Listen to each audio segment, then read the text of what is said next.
Well, I believe I feel say anybody is better than Peter Phillips right now. But I would choose a Peter Bunting and prefer Julian Robinson. For example, we want younger people. We think creativity for young people. You see what I'm saying? Peter Phillips are too much of the old politics. We want people to say, GLP have a 10-point plan, we want a 15-point plan. That's what we can move forward.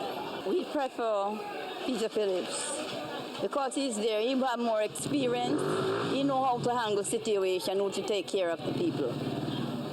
He's there for a very long time, he understands.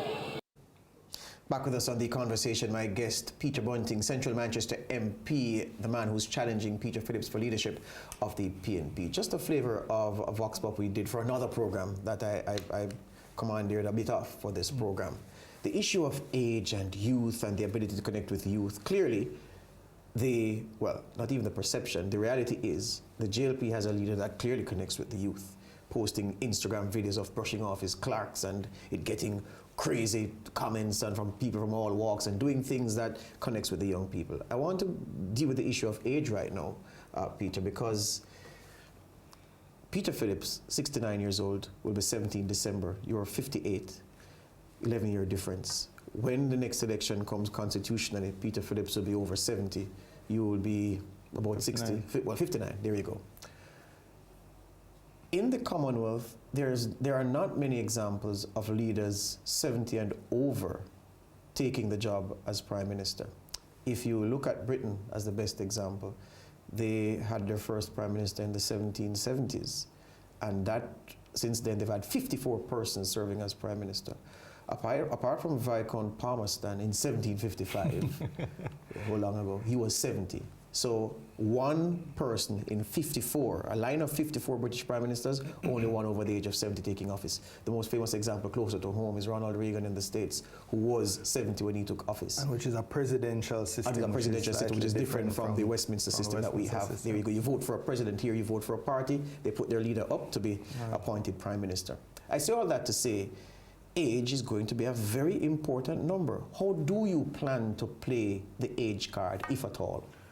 I don't really plan to play the age card. I think the more important thing is, as long as you have the energy, you have the vitality, you have the ideas, then I think you can continue to lead effectively. But are you sure you want to say that when it is that the age box has been, you're a man of vast experience and an engineer and everything, you know how when something is cast. So the cast that the JLP has set down is about age because they have a young leader. Right. And so suddenly everybody else who's a bystander to the political process is talking about age. Okay, but let me take you back to Portia Simpson Miller in 2011. She was, there was a wider age gap between herself and Andrew. But somehow it didn't seem to play in Andrew's favor. That really wasn't Andrew's campaign though. Well, he called the election, so he has to own it. Well, he has to, he has to. That's a fact. But one of the things I think, Portia, her style, how she was always very dynamic and very, very active and just projected a sense of energy. Mm-hmm. And I think somehow people didn't perceive her as being old. Yes, that's true. So where I think the bigger issue is, or the downside, is that when leaders are of a certain age and there's an expectation that, okay, within a few years, they're going to change, win, lose, or draw, then it sort of makes them a lame duck. And people are always positioning to replace them. And that creates its own dynamic, which can be quite dysfunctional. But that's not so much a feature of the leader as it is of the followership and those who are aspiring for that. But I think that is a risk in organizations. Yes.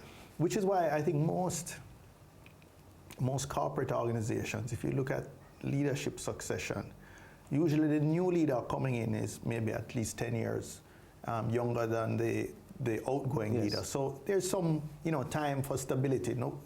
Nobody would be expecting another quick change, barring performance issues. Yes. But so the organization settles down, and you figure that you're going to have a period of stability under a particular leader.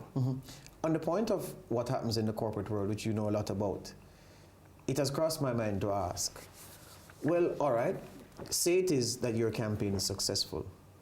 Jumping ahead in the interview, but I don't mind. Say your campaign is successful. In the corporate world, if an incoming management team replaces another, especially where it's a difference of vision and direction that caused a management shakeup to take place in the first place, then the outgoing management would have little or no role in the future management when the new management team is in place. But in politics, it doesn't work like that. You replace leaders, and then people who opposed the team or the person who eventually becomes a leader stay on, and they get important jobs in the new structure going forward, and it never makes sense to me. If you win, Peter Bunting, those now who are declared Peter Phillips supporters, who say they don't want the party to go in the direction that you want it to go, will you open the arms and accommodate them, do something to have the media on your side? Oh, he's accommodating, he's letting all voices contend. Or will you close the door and allow new blood to come in? What will you do? Well, I think any new leader coming in with a mandate from the delegates would have a legitimacy, an authority that all would have to respect and line up behind. I mean, this is a fresh mandate that a leader would receive. But the difference between politics and the corporate world is that in politics, you don't have the golden parachutes to offer people who you might want to exit and replace and bring in your own team.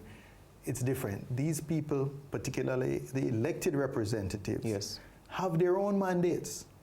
So it's not that you can just toss them out as you like. So the key difference that a new leader makes is how he redeploys and reassigns that team.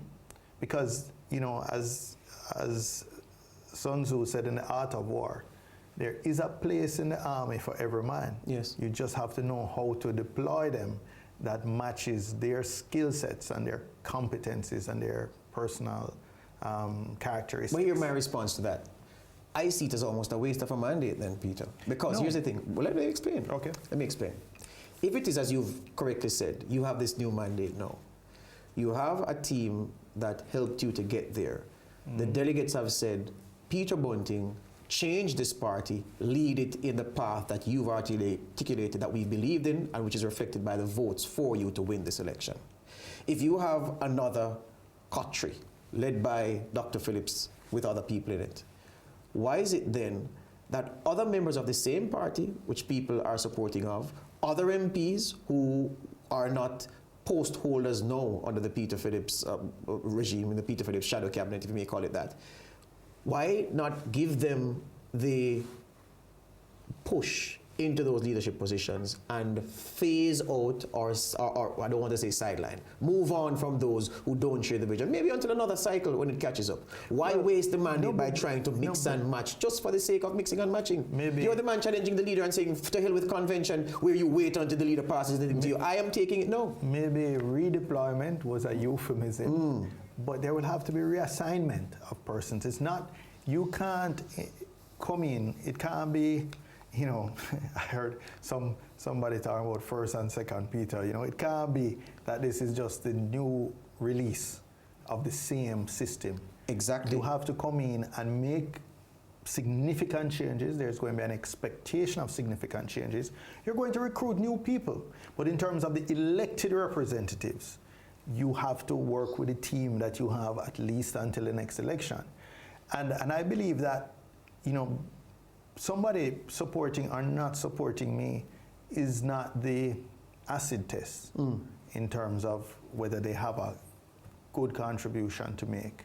I'm not into victimizing people. When I went into Southeast Clarendon, the 2 incumbent councillors who were there, when I went in as a candidate before I was elected, they were absolutely opposed to me. Yes. They were not having me. They declared they would never work with me at the beginning. By the time the election came around, one was my campaign manager in '93, and the other succeeded me as MP in '97. And we got on great. So I'm not too worried about where people's position stand, where they stand today. My thing is the divisions and the lack of trust within the leadership is something that has been there for perhaps 15 years.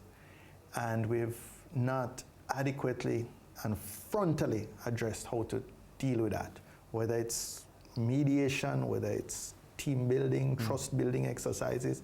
There are professionals who do this, but you can't just sweep things under the rug and imagine, and hope they'll take care of themselves. You have to address them frontally. And these are some of the things I'm disappointed about. I mean, there have been rifts. East Portland was one example between councillors and MP and various factions within. And we allowed them to drift way too long. So when we got caught by surprise, we were totally unprepared. And that isn't the only constituency that has that sort of situation.